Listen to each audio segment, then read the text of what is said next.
এই বকুল আরে ও ভাবি কি হলো বাপের বাড়ি জানেন না আমার বাপের বাড়ি তো আমার ঘরের পাশেই, যাইতে সময় লাগবে না? ও তাহলে দেখা যাবে আবার হইছে বাচ্চারা দিন আমার কোনো বিবেক নিবেক কিছু নাই, হ্যাঁ?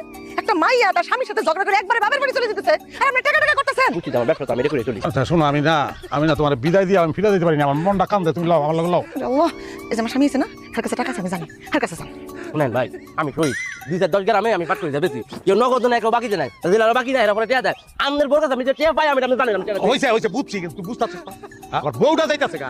হ্যাঁ বুঝছি ভাই টিয়া দিন আরে বেটা তুই এটা আবেগের ব্যাপার, এর মধ্যে ব্যবসা হুক না জিনিস, এটা তুই যাইতাছিস টাকা দিমুনে পরে দিমু, আমি টাকা দিমু।